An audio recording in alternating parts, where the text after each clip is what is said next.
ये 3 फ्रेजेस, ठीक है। फ्यू कहाँ पे यूज करना है आपके सेंटेंस में, अ फ्यू कहाँ पर यूज करना है, और द फ्यू कहाँ पर यूज करना है। Am I audible everyone? If there is any issue regarding my voice let me know. कोई भी स्टूडेंट ऐसा है जिसे मेरी वॉइस सुनाई नहीं दे रही है clearly? Okay, yes Saurabh, are you able आपका to hear voice my voice? Clearly सुनाई नहीं दे रहा है। क्लियर नहीं सुनाई दे रहा है, बैकग्राउंड नॉइस आ रही है या धीरे आ रहा है? धीरे आ रहा है मैम। धीरे तो आ रहा है तो उसके लिए कुछ नहीं कर सकते हैं बच्चे, because there are other teachers taking classes, ठीक है। तो इतना में ही आप अपना वॉल्यूम अपने अपने साइड से थोड़ा बढ़ा लीजिए, क्योंकि इससे ज्यादा जोर से मैं नहीं बोल पाऊंगी, बाकी टीचर्स को क्लासेस में डिस्टर्ब होगा। Okay okay, so since most of you have joined, so let's start the class. Okay, तो अ फ्यू या फिर फ्यू या फिर द फ्यू, कहाँ पर हम कौन सा सेंटेंस में किस चीज को, किस फ्रेज को हम यूज करें, that is the main important point in rule number 20। Few का मतलब होता है, जब आप फ्यू यूज कर रहे हैं, इसका मतलब सेंटेंस में आप किसी ऐसे चीज के बारे में बता रहे हैं जो कि ना के बराबर है, ठीक है। For example, few things are to be discussed before the meeting ends, यानी कि मीटिंग के एंड में कुछ चीजें जो बच जाती हैं हमारे पास, एकदम थोड़ी सी चीज बच गई है, ऑलमोस्ट नथिंग, हो सकता है एक डाउट हो, 2 डाउट है, वो क्लियर करना है, तो इट इज नेग्लिजिबल, ठीक है। या कह सकते हैं कि इतना इम्पोर्टेंट नहीं है, बहुत थोड़ा सा, एकदम थोड़ा सा है, उसको हमें डिस्कस करना है, तो that is how you can use few. या फिर few, there are few things that matters when you are determined to achieve something, यानी कि बहुत कम चीजें मैटर करती हैं, ऑलमोस्ट निग्लेजिबल चीजें मैटर करती हैं जब आप डिटर्मिन होते हैं कोई चीज पाने के लिए, ठीक है। आप जब एकदम ध्यान लगा देते हैं किसी चीज को पाने के लिए, तो आपको बहुत कम चीजें वहां डिस्ट्रैक्ट कर सकती हैं। तो there are few things that can distract someone who is determined to find something और who is determined to do something.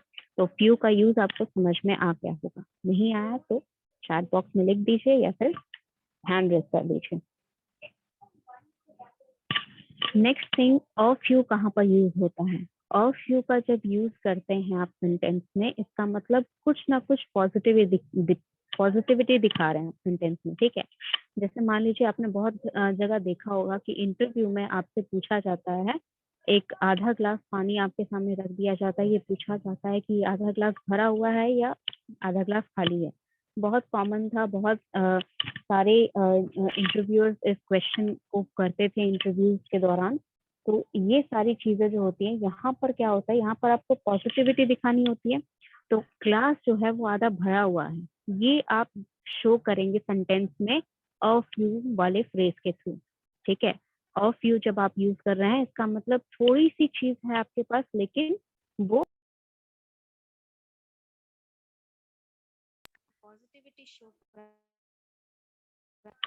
Positivity का मतलब कि थोड़ा है लेकिन कुछ भी है आपके पास, अंडरस्टूड। तो ये पॉजिटिविटी वहां पर शो हो रही है।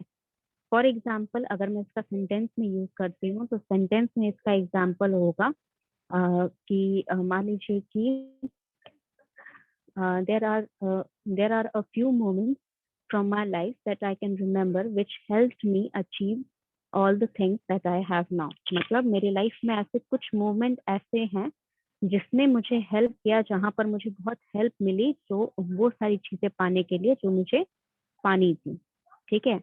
तो अ फ्यू यानी कि बहुत कम मूवमेंट थे, लेकिन वो बहुत अच्छे मूवमेंट थे, बहुत जरूरी मूवमेंट थे मेरे लाइफ में जो होने चाहिए थे।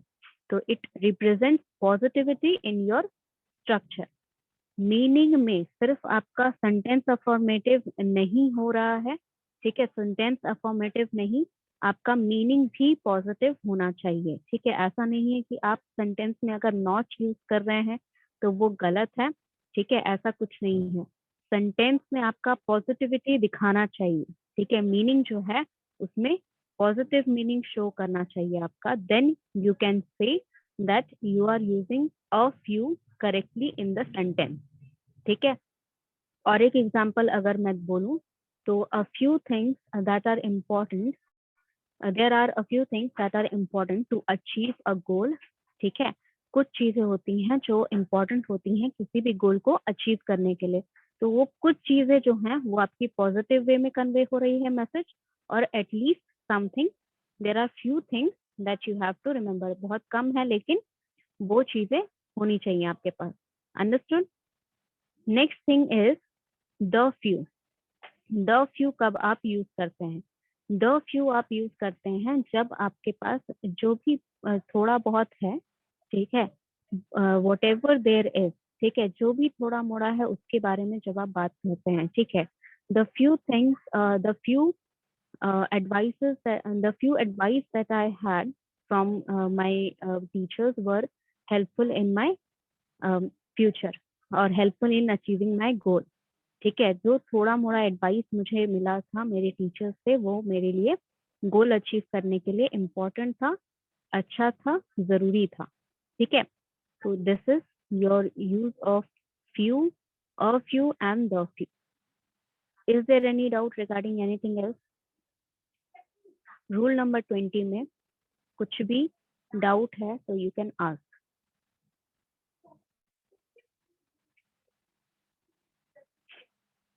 Okay, so I believe there is no doubt. कोई रिस्पॉन्स नहीं है आपकी तरफ से तो let's move forward. Rule number 21। Rule number 21, the few में डाउट है। ओके, द फ्यू जब आप यूज करेंगे इसका मतलब आप जो भी थोड़ा मोड़ा है आपके पास उसके बारे में आप बात कर रहे हैं।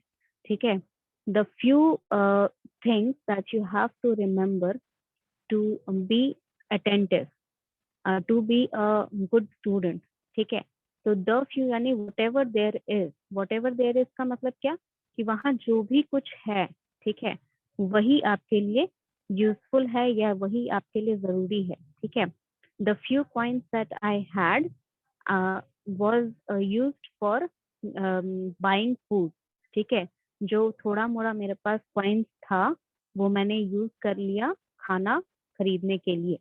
ठीक है, द फ्यू मतलब whatever there is, मतलब वहां जो भी कुछ मेरे पास है, अगर है या फिर जो भी कुछ था, ये रिप्रेजेंट कर रहे हैं, तब वहां पर आप द फ्यू यूज करेंगे। अनदर एग्जाम्पल आप ले सकते हैं द फ्यू का।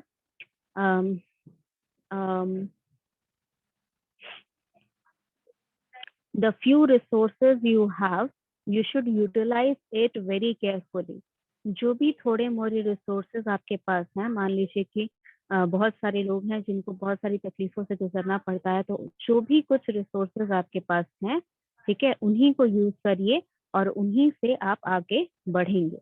ठीक है, आपके पास बहुत सारा रिसोर्स होने का जरूरत नहीं है।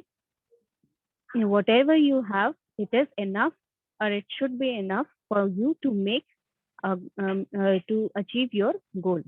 ठीक है, अभी समझ में आ गया? अभी भी किसी को कोई doubt? Few, a few, the few कहाँ पर यूज होगा?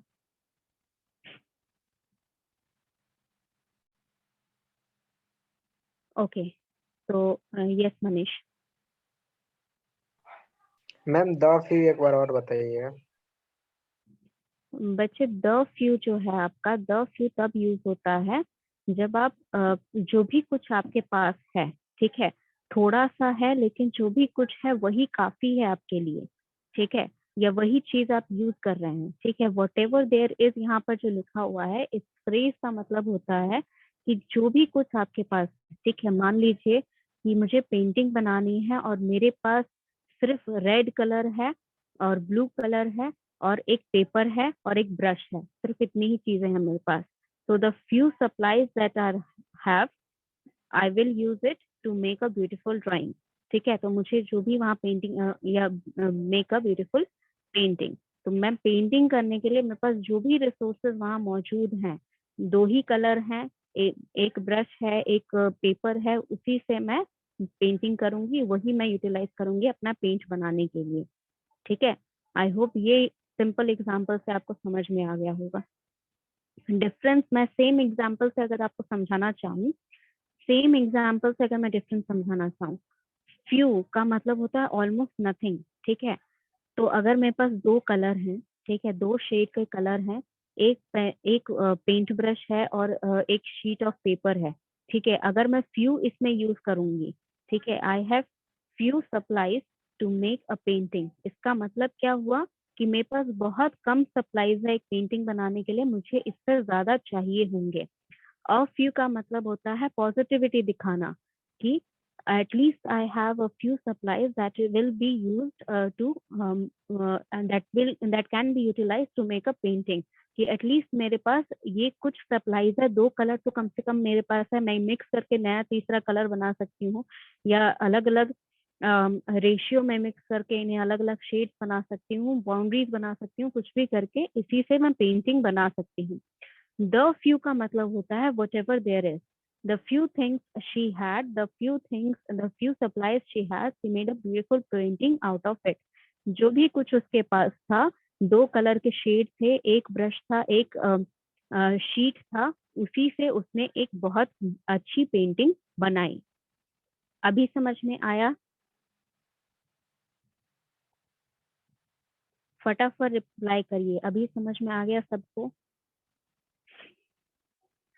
सेम एग्जाम्पल का अलग अलग मीनिंग हो जाता है, जहां पर आप फ्यू यूज कर रहे हैं, अ फ्यू यूज कर रहे हैं, द फ्यू यूज कर रहे हैं। Okay, two students have replied. Anyone else who is having any doubt, they can just write it in the chat box or they can raise their hand to ask. ठीक है, let's move on to the next. Okay, चलिए सबको basically समझ में आ ही गया है, तो rule number 21 की तरफ चलते हैं। रूल नंबर 21 का यहाँ पर कहना है कि कहाँ पर आप लेस यूज करेंगे, कहाँ पे आप फ्यूअर यूज करेंगे। फ्यू जो वर्ड है, फ्यूअर उसका कंपैरेटिव डिग्री है, यानी कि फ्यू आप यूज करते हैं अलग अलग तरह के अलग अलग सेंटेंसेस में ये बताने के लिए कि किसी चीज की कमी है। फ्यूअर आप यूज करते हैं कंपेयर करने के लिए, मतलब पहले जो था उससे कम है। लेस का भी मतलब वही होता है, सिमिलर मीनिंग होता है दोनों का, लेस हो चाहे फ्यूअर हो, दोनों का मीनिंग यही होता है कि वो कंपेयर करते हैं और पहले से कम है या अभी से कम हो जाएगा ये बताने के लिए यूज होता है। लेकिन लेस आपका यूज होता है जब आपको क्वांटिटी बताना होता है, क्वांटिटी बताना होता है यानी कि मेजर हो रहा है कोई चीज। फॉर एग्जाम्पल, मेरे घर में 5 किलो आटा आता था, अब 4 किलो ही आता है, एक किलो कम हो गया, 1 kg कम आना शुरू हो गया अब आटा। तो इसका क्या मतलब हुआ कि यहाँ पर आप लेस यूज करेंगे क्योंकि क्वांटिटी बताई जा रही है, ठीक है। क्वांटिटी यानी कि मेजर बताया जा रहा है, ठीक है। Where I used to go at a restaurant that was 10 kilometers away from my house, and now I find a new restaurant that is only 2 kilometers away from my house. तो यहाँ पर distance कम हुआ, तो I have to travel less.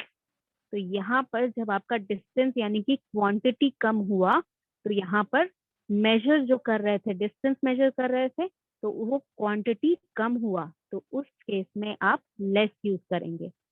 Fewer कहाँ पर use करेंगे? Fewer आप use करेंगे जहां पर नंबर हो, जहां पर आप काउंट कर सकें, 1 2 3 4 चीजों को काउंट कर सके, ह्यूमंस को काउंट कर सके। काउंटेबल नाउन्स के आगे आपका फ्यूअर लगता है। For example, fewer students were present in the class. पिछली बार से अभी कम स्टूडेंट प्रेजेंट हैं, ठीक है। Students is your countable noun. If I am saying it about countable noun, कि in the previous month I have bought 1 kg of apple, it contains more apples, ठीक है। number of apples were more in 1 kg in previous month than right now। मतलब मान लीजिए कि पिछले महीने मैंने 1 kg एप्पल लिया, ठीक है, उसमें जितना मेरा पैसा लगा, ठीक है, या फिर उसमें जितना एप्पल्स आया, ठीक है। मान लीजिए पिछले महीने 1 kg खरीदा, उसमें से 6 एप्पल्स आ गए मेरे, ठीक है, 6 एप्पल्स वर देयर, ठीक है। एंड इस बार जब मैंने 1 kg खरीदा तो उसमें सिर्फ 4 ही एप्पल्स आए या 3 ही एप्पल्स आए, बड़े बड़े थे लेकिन क्वांटिटी घट गई, नंबर ऑफ ऑब्जेक्ट्स घट गए, नंबर ऑफ ऑब्जेक्ट्स सब घट रहे हैं मेरे, तो मैं वहां पर फ्यूअर लगाऊंगी।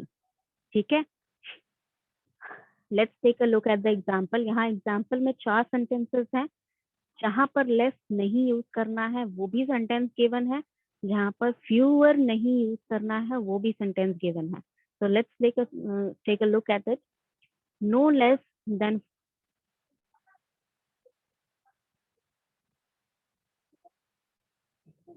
no less than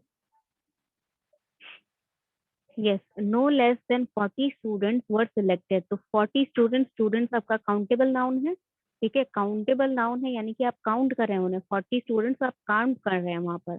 तो जब काउंट कर रहे हैं तो नंबर हो जाएगा, नंबर हो जाएगा तो यहाँ पर फ्यूअर आना चाहिए, ना कि लेस आना चाहिए। तो no fewer than 40 students were selected. Next statement आपका हो जाएगा there are no fewer than 4 litres of water in the bottle. 4 liters is the measurement of the water. So you cannot use fewer here. You have to use less here. 1 minute.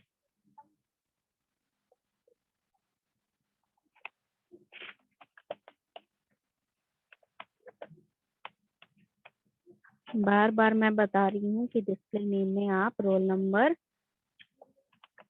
ID number और batch लिखेंगे।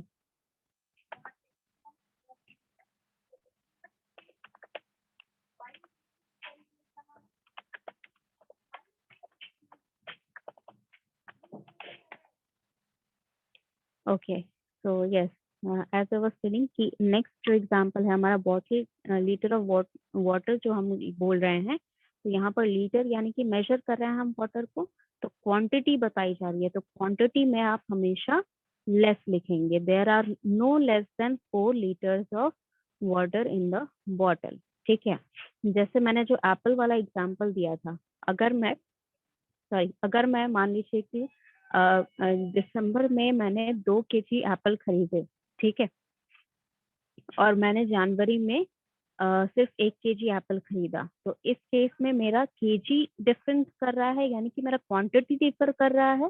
ठीक है, तो यहाँ पर मैं less लगाऊंगी। ठीक है, I have bought less less apples than that in previous month. ठीक है, in this month I have bought less apples than that in previous month। previous month में जो इतने एप्पल्स मैंने लिए थे उनसे कम मैंने एप्पल्स अभी लिए। ठीक है, मान लीजिए प्रीवियस मंथ में अगर मैं डजन के हिसाब से ले रही हूँ, ठीक है, बनानास, तो बनानास मैंने डजन के हिसाब से लिए, डजन के हिसाब से यानी कि 12 लिए। ठीक है, तो पिछले महीने यानी कि दिसंबर में मैंने 12 बनाना लिए, डजन नहीं, डजन आपका मेजरमेंट यूनिट हो जाएगा, डजन लगाओगे तो लेस लगाना पड़ेगा। I bought 12 bananas in December and I bought 6 bananas in January. According to dozen आपका हाफ अ डजन हो जाना चाहिए, लेकिन यहाँ पर डजन जो है नहीं लगाना है, क्योंकि डजन लगाओगे तो मेजरिंग यूनिट हो जाएगा वो, और मेजरिंग यूनिट के साथ लेस लगाना है। तो फ्यूअर यूज करने के लिए हम यहाँ नंबर लगाएंगे कि I have bought fewer bananas in January. कैसे फ्यूअर हुआ? क्योंकि मैंने 12 बनानास लिए दिसंबर में और जनवरी में मैंने 6 बनानास लिए। That means my number differs.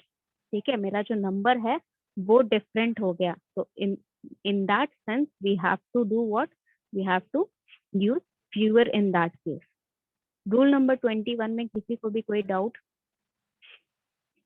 Rule number 21 में किसी को भी कोई doubt? I'm giving 1 minute, read the rule, you can go through the examples and then you can ask me the question।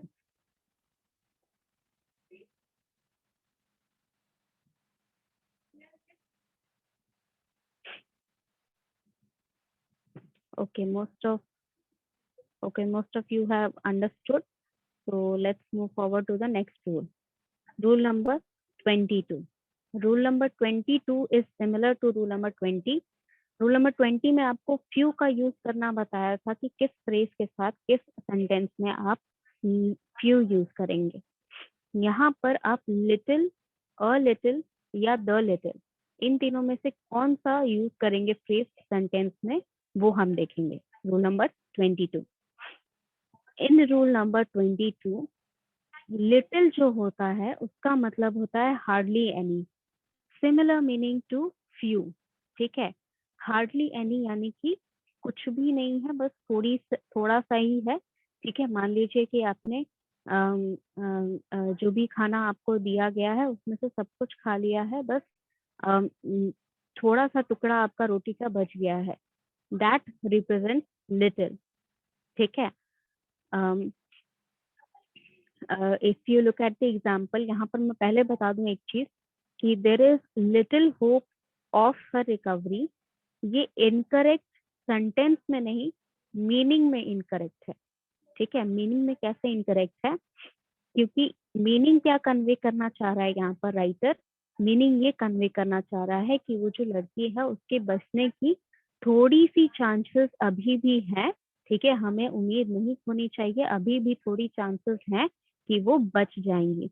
तो इस केस में आप अ लिटिल यूज करते हैं। A little means some but not much, some but not much, but still यहाँ पर some hope is there.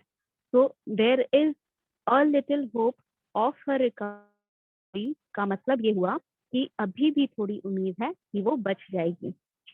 there is little hope of her recovery का मतलब बिल्कुल उम्मीद नहीं है कि वो बच पाएगी, कोई चमत्कार होगा तभी वो बचेगी, अदरवाइज वो बचेगी नहीं, वो रिकवर नहीं कर पाएगी। ठीक है, there is little hope of her recovery का मतलब बहुत कम उम्मीद है कि वो बचेगी।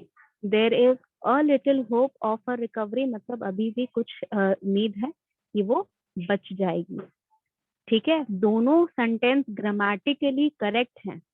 ठीक है, ग्रामेटिकली दोनों ही सेंटेंस करेक्ट हैं, मीनिंग में सेकेंड सेंटेंस करेक्ट है। ठीक है, जो मीनिंग कन्वे करना चाह रहे हैं आप, उस हिसाब से सेकेंड सेंटेंस करेक्ट है।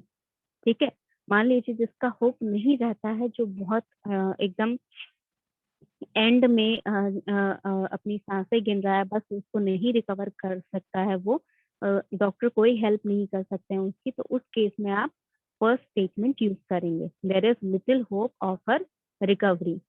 अगर अभी भी कोई उम्मीद है, बहुत बड़ा एक्सीडेंट होने के बावजूद उसके सारे वाइटल्स क्लियर हैं, ठीक है, और उसका जो भी ब्लड लॉस हुआ है वो रिकवर कर रहा है, वो धीरे धीरे उसका बॉडी, तो इस केस में अभी भी little hope is there that she will recover. ठीक है, तो कौन सा सेंटेंस किस फ्रेज में यूज करना है ये आपको समझ में आ गया होगा। If not, let me just move through the chat box. Next thing, the little, a little का जो स्टेटमेंट है वो पहले देख लेते हैं। Little knowledge can be a dangerous thing, a little knowledge can be a dangerous thing.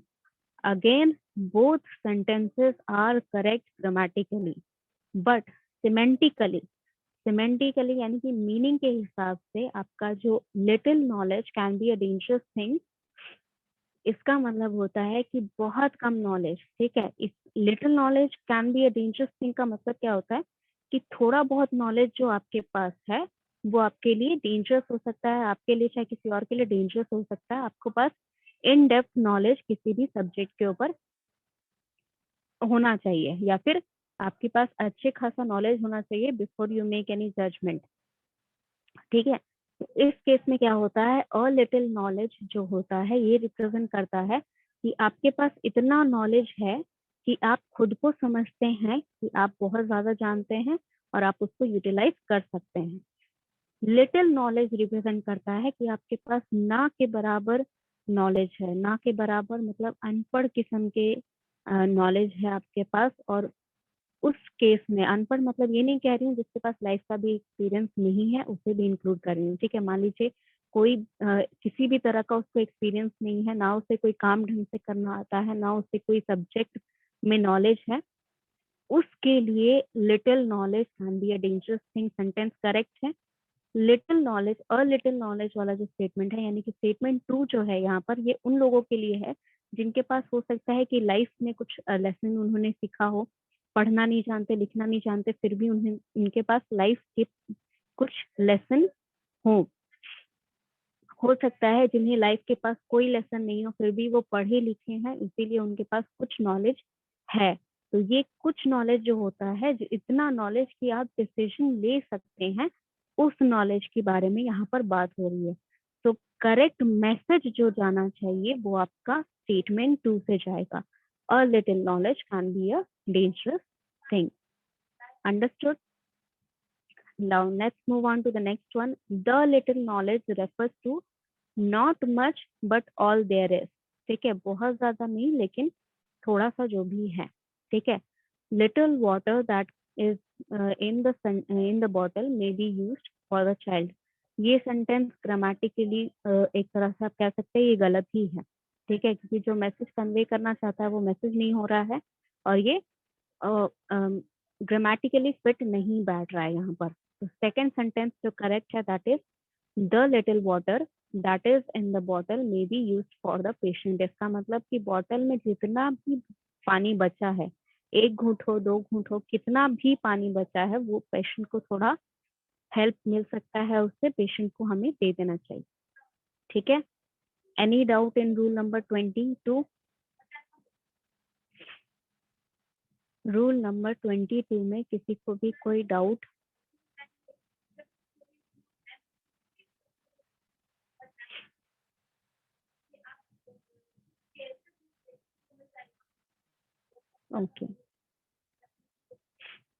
Okay, so I'm getting replies from a lot of students. What is the difference between little and few? Little and few में क्या difference है? 1 minute. Little और few में difference ये है कि आप जब लिटिल और फ्यू यूज करते हैं, ठीक है, जैसे कुछ चीजों के लिए यहाँ पर जो स्टेटमेंट्स आपने देखे, फ्यू के लिए जो स्टेटमेंट्स यहाँ पर यूज हो रहे हैं, ठीक है, उसमें क्या हो रहा है, फ्यू जो यूज हो रहा है दैट इज यूज्ड फॉर जो भी स्टेटमेंट मैंने इसके अराउंड बनाए, ठीक है, वो जो आपके पास ऑब्जेक्ट हैं या जो आपके पास एक्सटर्नल नहीं, एंड जो आपके पास जो आपको बिलोंग करता है, उन्हीं चीजों में से है कुछ। ठीक है, मतलब कि the few problems that I have were resorted. ठीक है, मेरे जो प्रॉब्लम्स थे वो रिजॉल्व हो गए, वो रिजॉल्व हो गए। ठीक है, तो मतलब something obviously related to you. ठीक है, जो सब्जेक्ट है उसी से हमेशा बेसिकली रिलेट करता है, या ह्यूमन से एक तरह से आप कह सकते हैं रिलेट करता है। लिटिल जो होता है, लिटिल जब यूज करते हैं तो लिटिल आपका ऑब्जेक्ट से रिलेट कर सकता है, बेसिक नेचर से, मतलब बहुत सारे लोगों से, मतलब सिर्फ अपने लिए नहीं, दूसरों के लिए जब आप कुछ बोल रहे हैं तो उस सेंटेंस में आप लिटिल ज्यादा यूज करते हैं।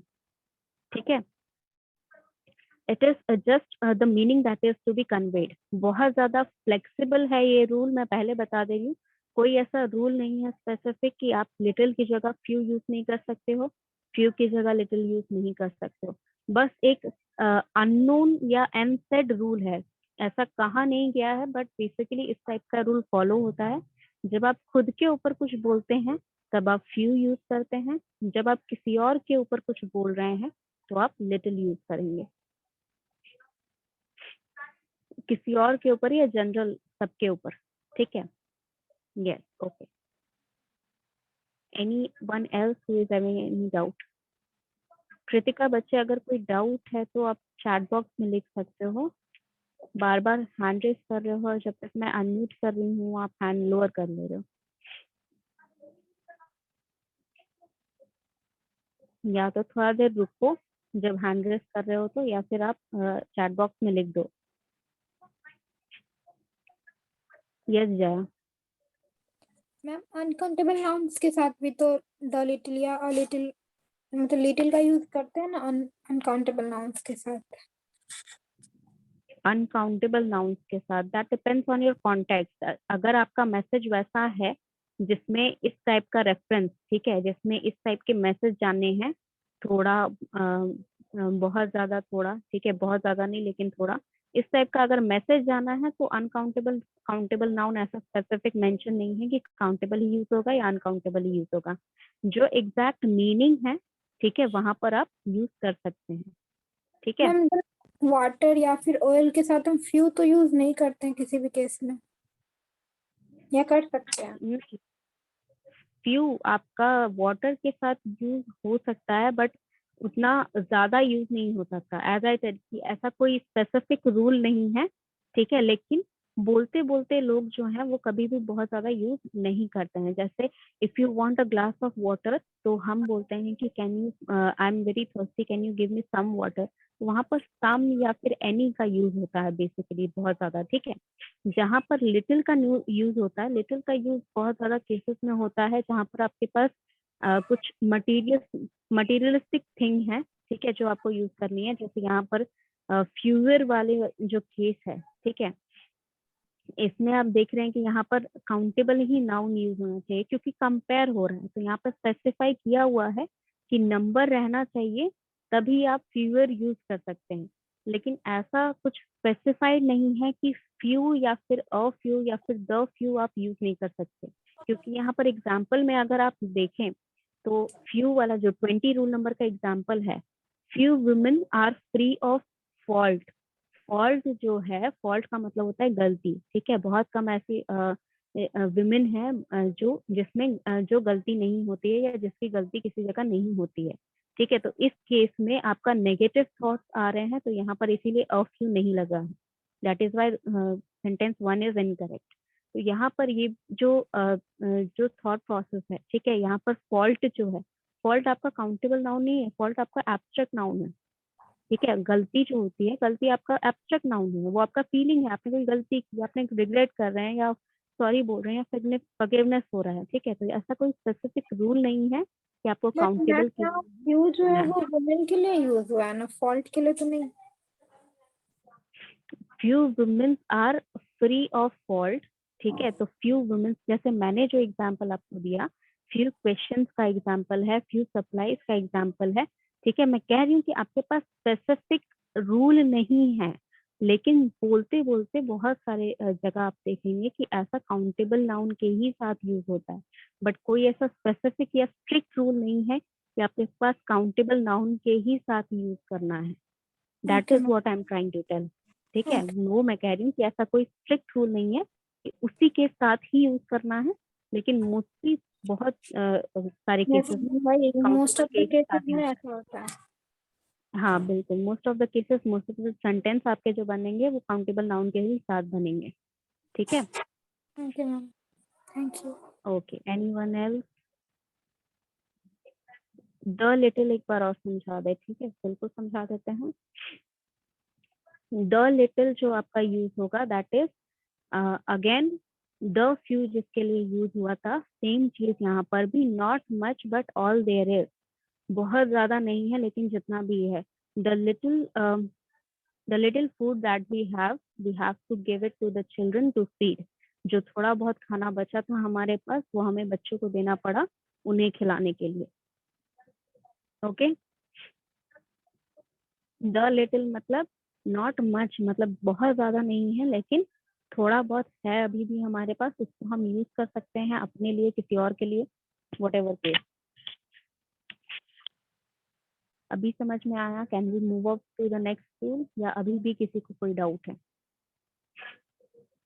देखो, चेंजेस सिर्फ इतने होते हैं, यहाँ पर जो स्पेसिफिकेशन है इतना याद रखना बस, कि किसी भी सेंटेंस में आप फ्यू यूज कर रहे हैं या फिर लिटिल यूज कर रहे हैं, दोनों इंटरचेंजेबल नहीं है। भले मीनिंग सेम हो सकता है, सिमिलर मीनिंग है, सिमिलर यूजेज है उसका, लेकिन जहाँ लिटिल यूज हो रहा है वहां पर आप फ्यू यूज नहीं कर सकते हैं, जहाँ फ्यू यूज हो रहा है वहां आप लिटिल यूज नहीं कर सकते हैं, ठीक है। ऐसा मत सोचिएगा कि अगर आपने कोई सेंटेंस ऐसा पढ़ा जहाँ पर लिटिल यूज होना चाहिए था तो वहां पर फ्यू लगा देंगे तो वो सेंटेंस ग्रामेटिकली इनकरेक्ट हो जाएगा और सिमेंटिकली भी इनकरेक्ट होगा, ठीक है। ये चीजें जो है, ये चीजें आपको कोई वैसा व्यक्ति नहीं बताएगा जो नॉर्मल कॉन्वर्सेशन में या फिर बेसिकली जिसका फर्स्ट लैंग्वेज इंग्लिश नहीं है, वो ये रूल्स बहुत स्ट्रिक्टली फॉलो नहीं करता है। लेकिन जिसका फर्स्ट लैंग्वेज यानी कि मदर टंग अगर किसी का इंग्लिश हो, ठीक है, जो वेस्टर्न कंट्रीज है जहाँ पर इंग्लिश सबसे पहली लैंग्वेज बोली जाती है, वो लोग ये सारे रूल्स बहुत स्ट्रिक्टली फॉलो करते हैं। ओ God, Okay. So if there is no doubt, then I would like to move on to rule number 23.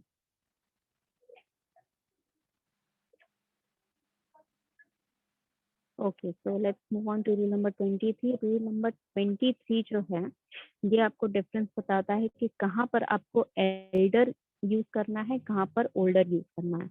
The basic difference is Elder, पहली बात तो हमेशा लोगों के लिए यूज होता है. एल्डर कभी भी ऑब्जेक्ट के लिए यूज नहीं होगा. ELDER, Elder will never be used for any object. किसी भी ऑब्जेक्ट के लिए एल्डर कभी भी यूज नहीं होगा. दूसरा रूल, एल्डर हमेशा फैमिली मेंबर के अंदर, अगर कोई बात हो रही है फैमिली के अंदर, अगर किसी भी मेंबर से मैं अपना एज रिलेट कर रही हूँ, उस केस में ही एल्डर यूज होगा. For example, my elder brother, my elder sister, my father is the eldest of his sibling, my mother has 4 elder brothers. ठीक है, तो ये सारे केसेस जो फैमिली के अंदर आप एज डिफरेंस क्रिएट हो रहा है उसके बारे में बात कर रहे हैं, then you can mention elder. Older आप तब मेंशन करते हैं जब आप फैमिली से बाहर किसी से कंपेयर कर रहे हैं एज, या फिर आप किसी ऑब्जेक्ट के बारे में बता रहे हैं. For example, my friend house is older then mine. ठीक है, मतलब मेरे फ्रेंड का जो घर है वो मेरे घर से पुराना है, वो मेरे घर से पहले बना हुआ है. अंडरस्टूड. नेक्स्ट, पर्सन के लिए अगर मैं यूज करूं तो most of my colleagues are older than me. मेरे साथ जो काम करते हैं वो सारे लोग, most of the people are older than me, वो मुझसे बड़े हैं. बहुत सारे लोग जो हैं वो मुझसे एज में बड़े हैं. ठीक है, दैट मीन्स कलीग क्या होते हैं, जो मेरे साथ काम कर रहे हैं वो मेरे फैमिली से रिलेशन नहीं रखते हैं, वो मेरे फैमिली में इंक्लूड नहीं होते हैं, तो उनके लिए मैं ओल्डर यूज कर सकती हूँ. ठीक है, let's look at the example. Sohan is elder than all other boys in the area. Area में उसके फैमिली के अलावा और भी बहुत सारे लड़के रहते हैं जो बाहर की फैमिली या दूसरी फैमिली से बिलोंग करते हैं. तो in this section Elder is not correct. Sohan is older than all the other boys in the area. This sentence is correct. Tabu is my older brother. Tabu के भाई के बारे में बोला जा रहा है, तो ये डायरेक्ट फैमिली कनेक्शन है, तो यहाँ पर ओल्डर नहीं एल्डर यूज होना चाहिए. दैट मीन्स तबू is my elder brother is the correct sentence. Rule number 23 clear up हुआ या किसी को कोई doubt? I am giving you 1 minute. Read the statement, read the example and then write it in the chat box if you are clear or not.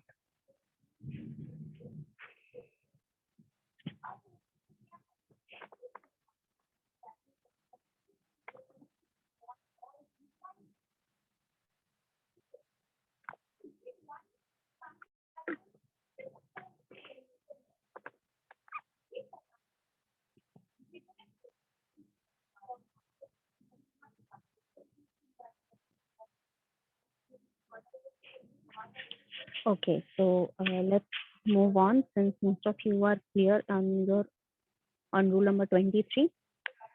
Rule number 24 ये कहता है कि most of the comparison, जैसे हमने less का और comparison देखा था, यहाँ स्टेटमेंट जो था लेस का, लेस के आगे देन लगा था ना, यहाँ पर लेस देन 40 स्टूडेंट या लेस देन 4 लीटर्स था.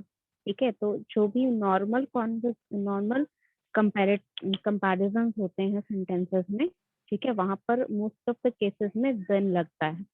कहाँ देन नहीं लगता है? जो ये सारे वर्ड है, सुपीरियर, इंफीरियर, सीनियर, जूनियर, ये सारे जो वर्ड है, पोस्टीरियर, इंटीरियर, प्रेफर, ये सारे वर्ड्स के आगे देन नहीं लगता है. क्या लगता है? टू लगता है. ठीक है, इसका मतलब क्या होता है कि वो जैसे अगर मैं कहूँ कि ही इज ओल्डर देन मी, इसका मतलब क्या हुआ कि वो मुझसे बड़े हैं. ठीक है, he is senior to me का मतलब होता है वो मेरे सीनियर हैं. तो दोनों सेंटेंस में हिंदी में भी आपको डिफरेंस दिख रहा है, वो मुझसे बड़े हैं और वो मेरे सीनियर हैं. दोनों सेंटेंसेस में आपको डिफरेंस दिख रहा है, तो सिमिलर केस में वो मुझसे बड़े हैं, he is older than me, ठीक है, एंड वो मेरे सीनियर है, he is senior to me होगा, ठीक है। तो सुपीरियर हो, the product of X company is superior to that of product of company Y, ठीक है। द प्रोडक्ट ऑफ या the material of product A is inferior to that of the material of product of B, ठीक है। तो यहाँ पर जब आप कंपैरिजन कर रहे हैं इंफीरियर को लेकर, सुपीरियर को लेकर, सीनियर को लेकर, जूनियर को लेकर, प्रायर मतलब उससे पहले, प्रायर का मतलब होता है उससे पहले, एंटीरियर का मतलब उससे आगे, ठीक है, पोस्टीरियर का मतलब उससे पीछे, प्रेफर मतलब किसको ज्यादा पसंद करते हैं या किसको ज्यादा आप किसके तरफ आप ज्यादा झुकते हैं, ठीक है। जैसे यहाँ पर एग्जाम्पल में जो गिवन है, I prefer reading to walking, यानी कि मुझे रीडिंग करना ज्यादा पसंद है, ना कि वॉकिंग मतलब कम पसंद है, रीडिंग करना ज्यादा पसंद है, ठीक है। तो रूल नंबर 24 क्लियर है? रूल नंबर 24 क्लियर है? यस जया। मैम ये कुछ जो वर्ड्स है इंटीरियर एंड पोस्टीरियर का मीनिंग बताइएगा। ओके, ठीक है, आई एक्सप्लेन। कृतिका, आपको भी मीनिंग चाहिए या कोई और डाउट है? मैम एक बार बता देना, आवाज बहुत कट कट के आ रही थी। अच्छा, okay, I explain again.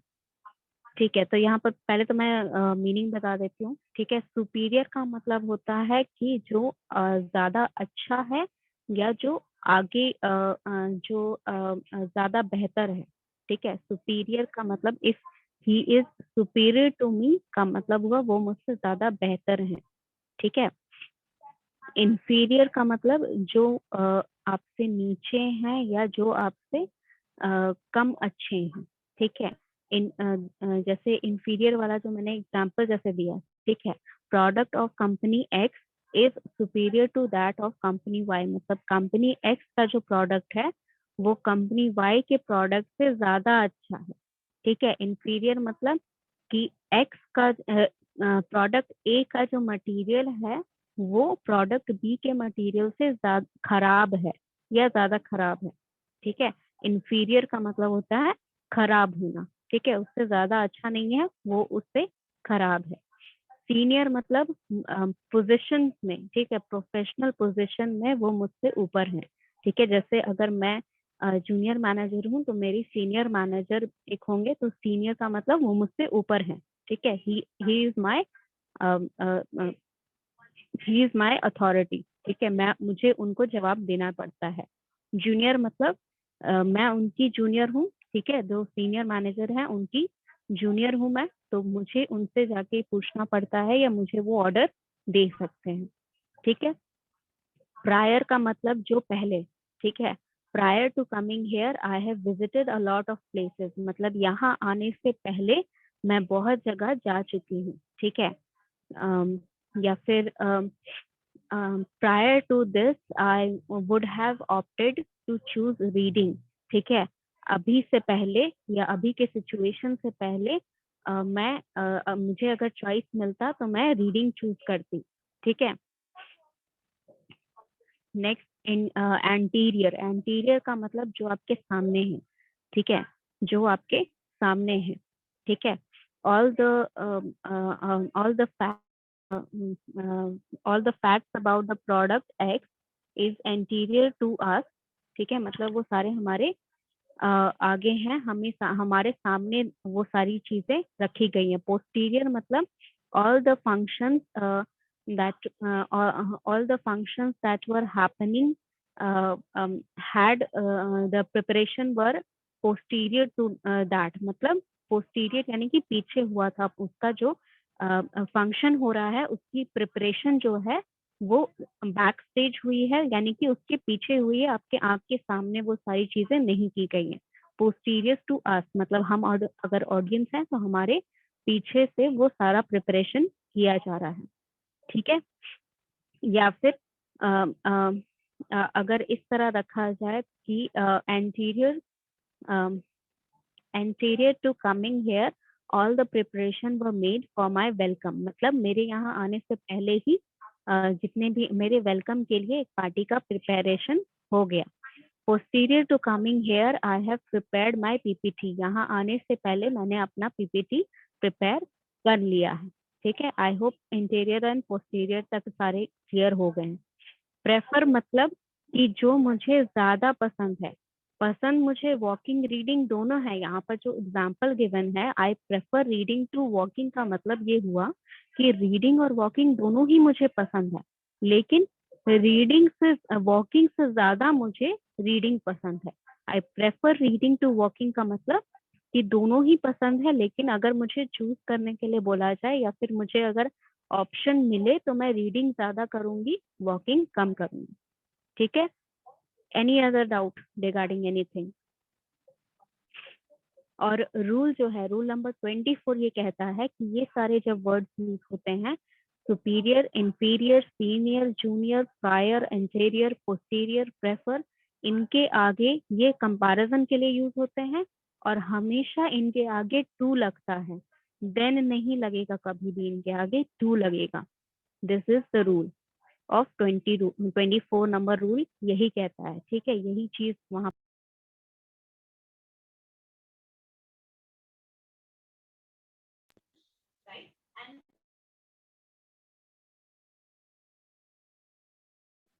any more doubts regarding anything?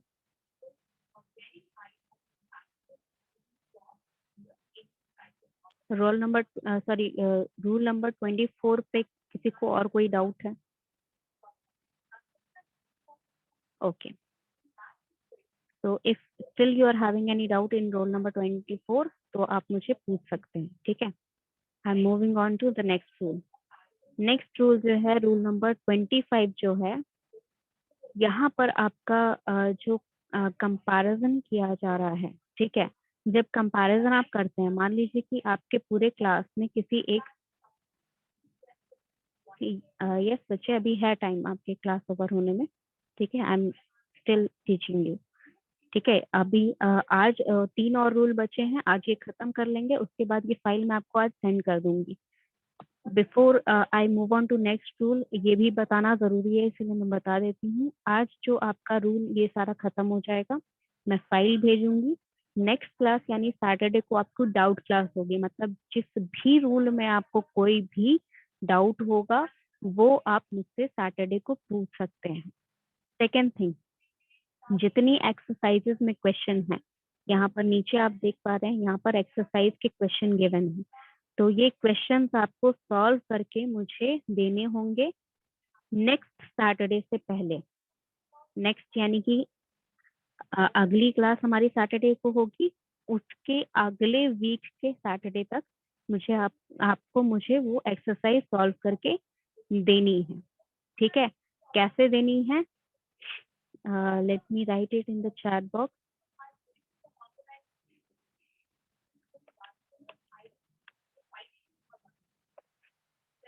PDF नहीं, वर्ड फाइल भी भेजोगे तो भी चलेगा। ठीक है, जरूरी नहीं है पीडीएफ बना के भेजना, ये फाइल जो भेजूंगी ये वर्ड फाइल होगी, आप वर्ड फाइल में ही मुझे बना के भेज सकते हैं। ठीक है, दैट इज ऑल राइट, लेकिन जो क्वेश्चंस हैं उनके कॉपी करके और एक वर्ड फाइल में डालिएगा और वहां पर सॉल्व करके वो वर्ड फाइल मुझे सेंड करेंगे। ठीक है,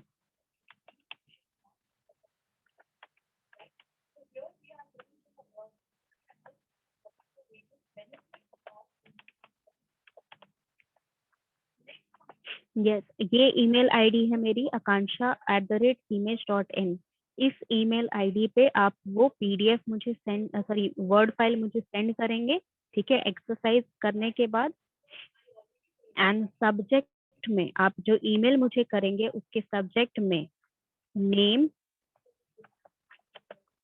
roll number, batch and year, ये चीज आपके सब्जेक्ट में रहनी चाहिए, name, roll number, batch, year. ठीक है, दिस इज इम्पोर्टेंट। जो भी स्टूडेंट क्लास नहीं किया है अगर वो पूछता है, रूल नंबर 25 एक्सप्लेन, बच्चे रुक जाइए, अभी स्टार्ट भी नहीं किया एक्सप्लेन करना उसको। तो यहाँ पर ये चीज जो है ये मैं आपको सेंड कर दूंगी रूल्स, ठीक है, पढ़िएगा। नेक्स्ट क्लास डाउट क्लास होगी। और एक्सरसाइज मुझे आपको एक्सरसाइज में भी कोई डाउट होगा तो आप पूछ सकते हैं। एक्सरसाइज सॉल्व करके मुझे आप नेक्स्ट सैटरडे, नेक्स्ट यानी कि अगले वीक के सैटरडे सेंड करिएगा। रूल नंबर 25 का मतलब ये होता है कि जब आप मान लीजिए पूरे क्लास में से मैं एक एक्स स्टूडेंट को, ठीक है, एक्स कोई स्टूडेंट है आपके क्लास का, उसे मैं पूरे क्लास के स्टूडेंट से कंपेयर करती हूँ, ठीक है।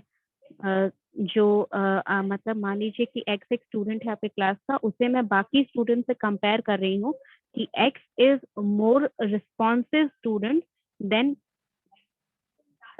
The student in the class. इसमें गलती क्या है यहाँ पर इस सेंटेंस में कि the students in the class में, यानी कि बीसीए एकेयू के बैच के स्टूडेंट्स में एक्स भी तो एक स्टूडेंट है।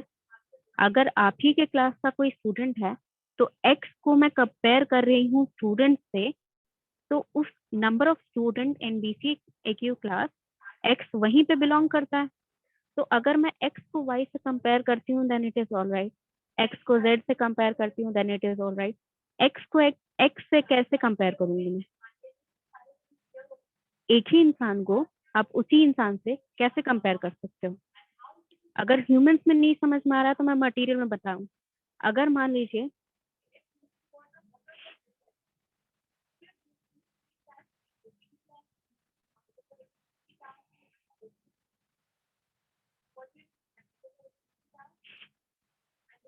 ये आपका बच्चे जो मंथली असेसमेंट होता है ना, उसमें इसका नंबर मैं ऐड करूंगी, ठीक है।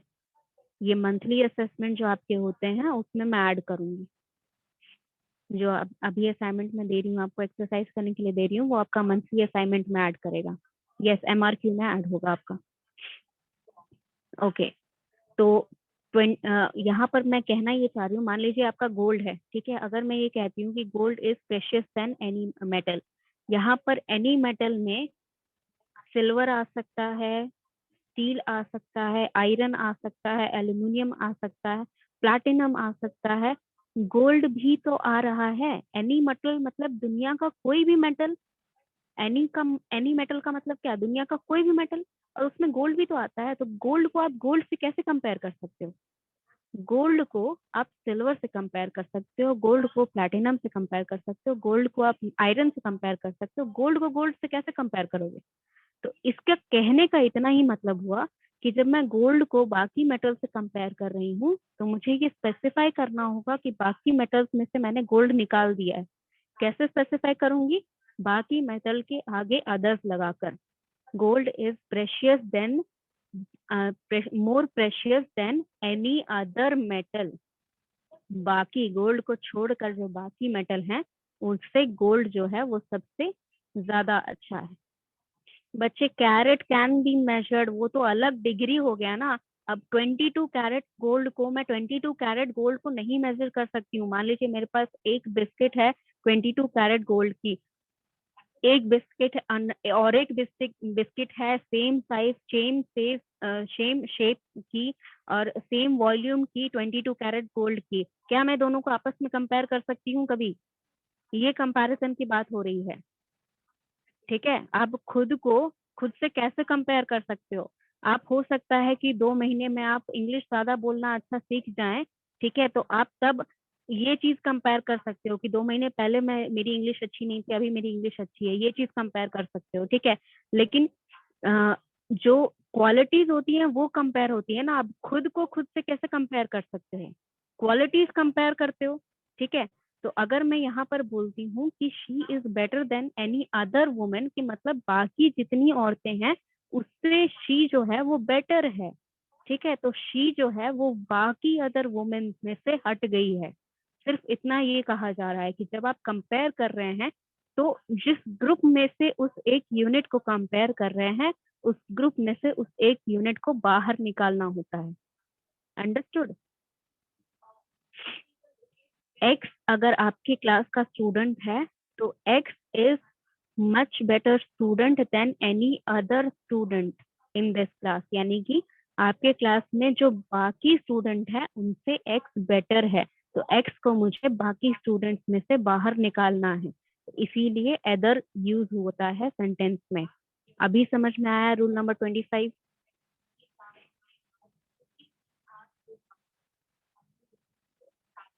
कॉपी में नहीं बनाना है बच्चे, असाइनमेंट आपको वर्ड फाइल में, कॉपी में आपको यहाँ कॉलेज आना पड़ेगा जमा करने के लिए, ठीक है?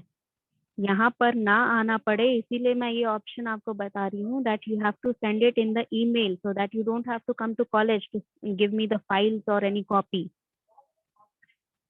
मेक अ वर्ड फाइल अगर आपके पास सिस्टम है तो सिस्टम में जो फाइल मैं सेंड करूंगी उसे डाउनलोड कर लेना, वहां से एक्सरसाइज के सारे क्वेश्चन कॉपी करके और एक वर्ड फाइल में डालना, फिर वहां पर सॉल्व करना, आंसर 1 करके आंसर क्वेश्चन 1 के नीचे आंसर 1 करके लिख देना, क्वेश्चन 2 के नीचे आंसर 2 करके लिख देना, ठीक है?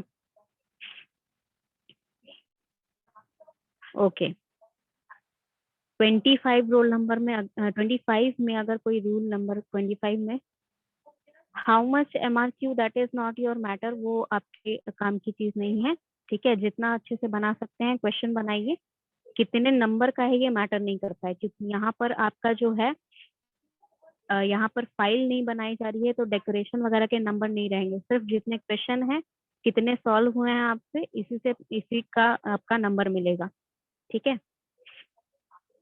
Question number sorry rule number 26, 2 rule बाकी हैं, अच्छे से सुन लो क्लास एंड होने से पहले। रूल नंबर 26 ये कहता है कि जब मेनी अ वाला फ्रेज यूज होता है तो उसके साथ आप सिंगुलर वर्ब लगाते हैं। क्यों लगाते हैं? Let me explain. I will send the question, बच्चे वेट अ मिनट, पहले जो पढ़ रहे हो उस पर ध्यान दो, यही चीज इसीलिए मैं नहीं उतने दिन से बता रही थी, एकदम से कुछ बताती हूँ तुम्हारा ध्यान ही खत्म हो जाता है पढ़ाई पर से, जो पढ़ रहे हो पहले वो सुन लो। रूल नंबर 26 कहता है कि मेनी अ जब आपके फ्रेज जो है वो सेंटेंस में यूज होते हैं, मेनी अ किड्स यहाँ पर यूज हुआ है, मेनी अ पीपल अगर मैं यूज करूँ, मेनी अ स्टूडेंट्स अगर मैं यूज करूँ, मेनी एन ऑब्जेक्ट यूज करूँ, ठीक है?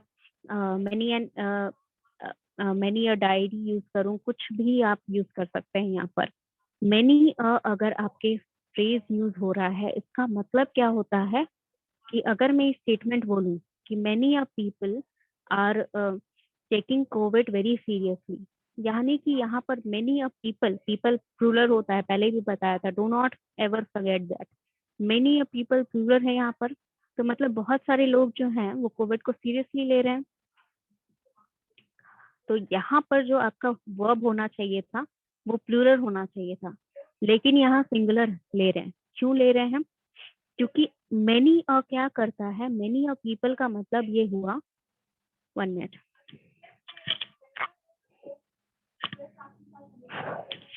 मेनी अ का मतलब क्या हुआ कि आपका जो फ्रेज है मेनी अ, वो करता क्या है कि जितने भी लोग कोविड को सीरियसली ले रहे हैं उसने उन लोगों को एक यूनिट में डाल दिया, ठीक है? मतलब उसको एक यूनिट कंसीडर कर दिया और सिंगल नाउन की तरह, यानी कि सिंगल यूनिट की तरह उसे सेंटेंस में रिप्रेजेंट कर रहा है। तो इसका मतलब क्या हुआ कि अगर आपका सिंगल यूनिट है, सिंगल नाउन है, तो सिंगुलर आपका लगना चाहिए वर्ब। दैट इज वाई यहाँ पर जब भी मेनी अ किड्स यूज हो रहा है या फिर मेनी अ पीपल यूज हो रहा है, मेनी अ स्टूडेंट्स यूज हो रहा है, तो वहां पर आप जो सेंटेंस है उसमें जो वर्ब यूज होगा वो हमेशा सिंगुलर रखोगे, चाहे हेल्पिंग वर्ब हो चाहे मेन वर्ब हो, ठीक है? एग्जाम्पल में जो यहाँ गिवन है, many a kids were drowned in the river, तो यहाँ पर वर होना चाहिए था, because according to the rule kids मतलब एक से ज्यादा बच्चे हैं जो डूबे हैं रिवर में, ठीक है? But many a kids was drowned in the river is the correct option. Why? Because many a kids, यानी कि जितने भी बच्चे यहाँ पर डूबे हैं इस रिवर में, उन सब को आपने एक ग्रुप में, एक कलेक्टिव नाउन की तरह एक ग्रुप में रेफर कर दिया और उस पूरे ग्रुप को मेनी अ किड्स में डाल दिया, तो उससे क्या होगा, वो आपका जो नाउन है वो सिंगुलर रिप्रेजेंटेटिव दे रहा है, सिंगुलर वाइब दे रहा है, तो इसीलिए आपने वहां पर सिंगुलर वर्ब लगाया। Yes Jaya. Ma'am then kids क्यों यूज कर रहे हैं यहाँ पे? वो तो प्लूरल हो गया। कि- हाँ नहीं, वो प्लूरल ही यूज होगा वहां पर, ठीक है। मेनी अ पीपल है, वो मेनी अ पीपल ही यूज होगा, मेनी अ स्टूडेंट्स ही यूज होगा।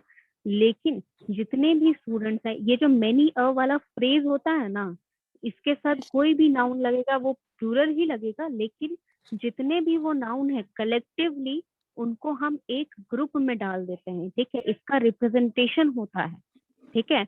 मान लीजिए कि ये इतना बड़ा डब्बा है, तो इस बड़े डब्बे में जितना सारे नाउन है, ठीक है। मेनी अ कॉइन्स अगर मैं बोलूं तो इसमें जितने कॉइन्स है इन सभी को हम एक यूनिट ले लेंगे, और उसके आगे वाला सेंटेंस में जितना भी वर्ब रहेगा वो सिंगुलर के हिसाब से लगेगा, ठीक है। देन ये भी एक रूल ही है कि मैनिया के बाद जो भी आए नाउन वो प्लूरल ही रहेंगे। हाँ, वो तो प्लूरल ही रहेगा, वो भी प्लूरल रहेगा, ये भी रहेगा नाउन आपका। ये भी मतलब ऐसे कहीं लिखा हुआ नहीं है, लेकिन ये भी रूल है कि मेनी के बाद आपका प्लूरल नाउन रहेगा।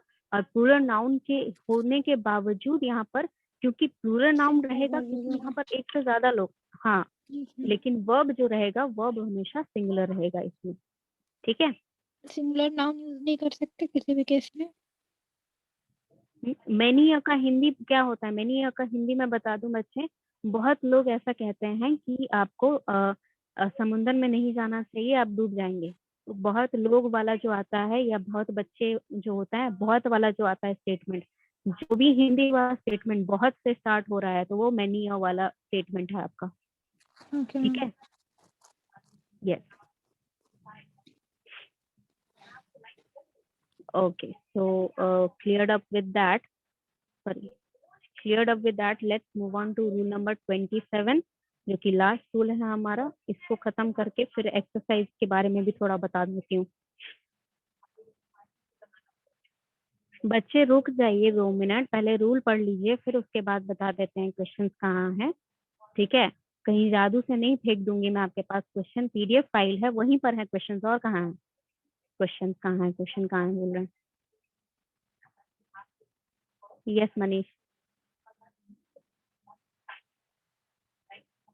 हेलो मैम, बोल रहे थे मैम, आप हाँ बोल बोलिए। रहे थे कि लास्ट में आज आपको पीडीएफ भेज दूंगी जितना जो पढ़ा है रोल, भेज दीजिएगा क्या? हाँ, क्या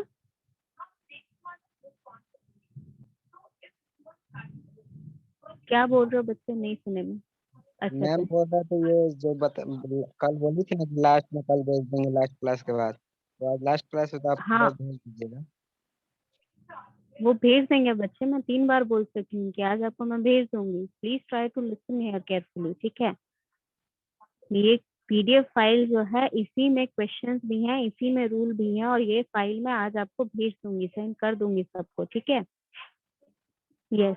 तो रूल नंबर 27 से, अगर आपके सेंटेंसेस में 2 नाउन है, ठीक है, 2 सब्जेक्ट है, और उन्हें जोड़ने के लिए हमने ये सारे फ्रेजेस यूज किए हैं। कौन से फ्रेजेस यूज किए हैं? As well as, along with, together with, no less than, in addition to, not और with। ये सारी चीजें अगर हमने सेंटेंसेस में लगाई है और 2 सब्जेक्ट को ज्वाइन किया है, 2 सब्जेक्ट है हमारे सेंटेंस में, उन्हें हमने ज्वाइन किया है इन सभी का यूज करके, तो जो पहला सेंटेंस होगा उसी के अकॉर्डिंग आपका सेंटेंस बनेगा। सेंटेंस में जो वर्ब लगेगा, सेंटेंस में जो टेंस लगेगा, वो सभी को आपको पहले वाले के अकॉर्डिंग ही लगाना है। फॉर एग्जाम्पल, यहाँ पर जो भी सेंटेंसेस यूज हुए हैं उसमें नाम यूज हुए हैं, तो मैं एक्स और वाई वेरिएबल की तरह यूज करके बताती हूँ।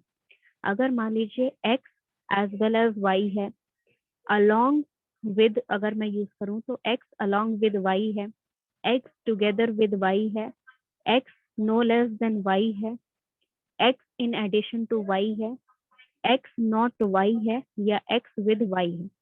ये सारे फ्रेजेस में जो आपका वर्ब लगेगा वो अकॉर्डिंग टू एक्स लगेगा, क्योंकि वो सबसे पहले आ रहा है सेंटेंस में, ठीक है। इन सारे सेंटेंसेस में जो आपका वर्ब लगेगा, हेल्पिंग वर्ब चाहे मेन वर्ब, दोनों ही आपका अकॉर्डिंग टू एक्स लगेगा, क्योंकि एक्स आपका पहले आ रहा है। अगर मैं उल्टा कर दूं, y as well as x कर दूं, y as along with x कर दूं, y टुगेदर विद x कर दूं, y no less than x कर दूं, y in addition to x कर दूं, y नॉट x कर दूं, y विद x कर दूं, तो यहाँ पर उल्टा हो जाएगा। जो आपका सेंटेंस में वर्ब लगेगा वो आपका y के अकॉर्डिंग लगेगा। तो सिमिलर केसेस में जो भी आपका as well as along with के पहले आ रहा है उसके अकॉर्डिंग आपका वर्ब लगेगा सेंटेंस में। This is the only rule यहाँ पर जो समझना है।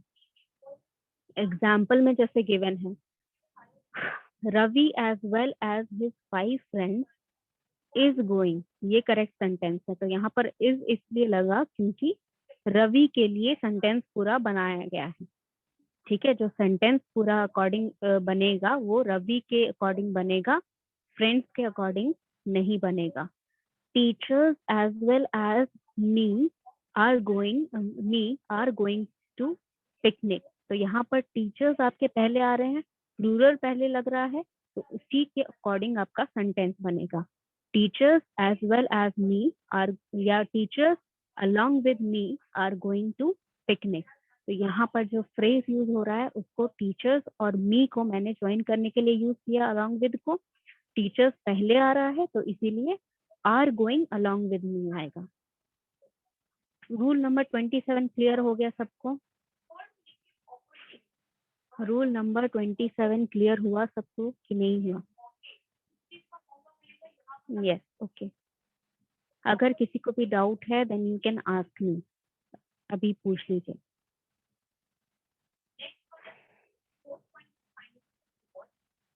Different between as well as and along with. As well as and along with में ज्यादा डिफरेंस नहीं है। एज वेल एज का मतलब होता है ये भी और एक्स भी वाई भी, एक्स भी और वाई भी दोनों। अलोंग विद का मतलब एक्स के साथ वाई। एज वेल एज का मतलब एक्स भी वाई भी, अलोंग विद मतलब एक्स के साथ वाई। ठीक है, टुगेदर विद का भी सेम मीनिंग, एक्स के साथ वाई। नो लेस देन मतलब कि एक्स मतलब एक्स भी नहीं वाई भी, एक्स ही नहीं वाई भी। इन एडिशन टू का मतलब भी वही होता है, एक्स के साथ वाई। एक्स नॉट का आपको पता है, एक्स नॉट वाई मतलब कि एक्स नहीं वाई ने किया, वाई नॉट एक्स का मतलब वाई नहीं एक्स ने किया। विद मतलब अगेन एक्स के साथ वाई। रूल नंबर 27 रिपीट करूं। 27 रूल नंबर ये कहता है कि अगर आपके सेंटेंस में दो सब्जेक्ट हैं, सब्जेक्ट मतलब जो काम करता है, ठीक है, तो सब्जेक्ट जो है, दो सब्जेक्ट हैं और उनको जोड़ने के लिए, उनके साथ सेंटेंस बनाने के लिए आपने उन दोनों को जोड़ने के लिए ये सारे फ्रेजेस जो सेंटेंसेस में मेंशन है, एज वेल एज यूज किया है, अलोंग विद यूज किया है, टुगेदर विद यूज किया है, नो लेस देन यूज किया है, इन एडिशन टू यूज किया है, नॉट यूज किया है, विद यूज किया है। तो पहला जो सब्जेक्ट है जो इन सभी चीजों से पहले आ रहा है, एज वेल एज से पहले जो सब्जेक्ट आ रहा है, अलोंग विद से पहले जो सब्जेक्ट आ रहा है, टुगेदर विद से पहले जो सब्जेक्ट आ रहा है, इन सभी सब्जेक्ट को जो पहले आ रहे हैं उनके अकॉर्डिंग आपका वर्ब लगेगा। ठीक है, Ravi as well as his 5 friends is going, तो यहाँ 5 फ्रेंड्स को इग्नोर करके रवि के अकॉर्डिंग हमने सेंटेंस बनाया। रवि सिंगल है तो आपका वर्ब भी सिंगल वाला लगा है। Teachers along with me are going to picnic, तो टीचर्स प्लूरल है तो विद मी को हमने इग्नोर कर दिया है, मी के टीचर्स के अकॉर्डिंग यहाँ पर आर लगा है। Yes Jaya. Ma'am not and with के साथ एक एग्जांपल बताइएगा। नॉट एंड विद के साथ, नॉट एंड विद का एग्जांपल अगर मैं बताऊं तो Ramesh not his friend is responsible for the mistake. ठीक है, रमेश जो है वो रिस्पॉन्सिबल है, ना कि उसके दोस्त जो गलती हुई है उसके लिए सिर्फ रमेश रिस्पॉन्सिबल है, या रमेश रिस्पॉन्सिबल है उसके दोस्त नहीं। विद मतलब विद से अगर मैं सेंटेंस बनाऊं तो Ravi with his family is going on a trip. Ravi जो है, Ravi with his family is going on a trip. ठीक है, रवि अपने पूरे फैमिली के साथ ट्रिप पे जा रहा है. Any other example do you need?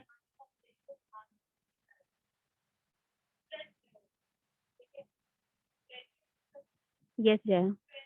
Ma'am ऐसे बीच से ऐड कर सकते हैं without any helping verb, direct subject के बाद not and with. I am not able to understand. मतलब हम जैसे आपने बताया ना रवि विथ हिज फैमिली, तो रवि के डायरेक्ट बाद ही मैंने आपने विथ यूज किया, तो ऐसे यूज करने पे ये सेंटेंस करेक्ट होगा. बिल्कुल, हाँ बिल्कुल करेक्ट होगा. सभी ऐसे ही यूज होंगे. ठीक है, जो भी यहाँ पर लिखा हुआ है as well as with, along with, ये सभी जो हैं डायरेक्टली आपके सब्जेक्ट के बीच में आएंगे. Okay ma'am. Okay, so till the time, अच्छा टाइम बहुत ज्यादा हो गया है. लेट मी जस्ट पहले मैं कुछ बता दूं. देखिए ये एक्सरसाइज आपकी, ये मैं आपको भेज देती हूँ. ठीक है, इसमें 3 तरह के क्वेश्चन हैं जो मैं आपको बता देती हूँ by the time I am taking attendance. ठीक है, जो आपके क्वेश्चन हैं, ठीक है, जो पहला क्वेश्चन है, 3 तरह के क्वेश्चन हैं. पहले टाइप के क्वेश्चन यानी क्वेश्चन नंबर 1 to 10 में क्या रहेगा, लिख लो कहीं ताकि भूलो ना. ठीक है, क्वेश्चन नंबर 1 to 10 में मतलब क्वेश्चन में जो सेंटेंस गिवन है उसमें शायद कुछ गलती है. शायद मतलब हो सकता है कि सेंटेंस करेक्ट हो, उसमें शायद कुछ गलती है जिसको आपको फाइंड आउट करना है और सही सेंटेंस आपको बताना है. ठीक है, एरर को फाइंड आउट करना है और सही सेंटेंस नीचे लिखकर बताना है. यानी कि क्वेश्चन नंबर 1 में अगर कोई गलती है तो आपको क्या करना है, सही आंसर यानी कि क्वेश्चन नंबर 1 का जो स्टेटमेंट सही लिखकर उसी के नीचे लिखकर बताना है. क्वेश्चन नंबर 11, 12 एंड 13, ये तीनों क्वेश्चन में आपको ऑप्शंस गिवन है with same type of question. आपको सही आंसर पिक करना है यानी कि सही ऑप्शन पिक करना है जिसमें सेंटेंस जो है वो सही लिखा गया है. ठीक है,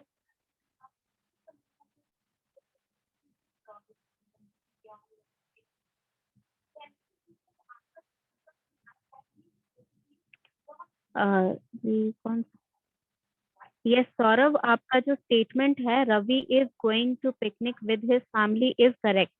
ठीक है, लेकिन यहाँ पर रवि इज गोइंग के बाद मतलब आपका जो वर्ब है वो रवि के बाद डायरेक्टली यानी कि सब्जेक्ट के बाद डायरेक्टली आ रहा है. तो यहाँ कोई डाउट नहीं रहना चाहिए कि किस वर्ब के किस सब्जेक्ट के अकॉर्डिंग आप नाउन बनाएंगे. ठीक है, यहाँ पर हिज फैमिली जो है वो आपका सब्जेक्ट कॉम्प्लीमेंट हो जाएगा. ठीक है, ना कि दूसरा सब्जेक्ट. 2 सब्जेक्ट को जब आप साथ में यूज कर रहे हैं तब आपको डाउट होना चाहिए कि उन दोनों सब्जेक्ट में से किसके लिए आप वर्ब लगाएंगे.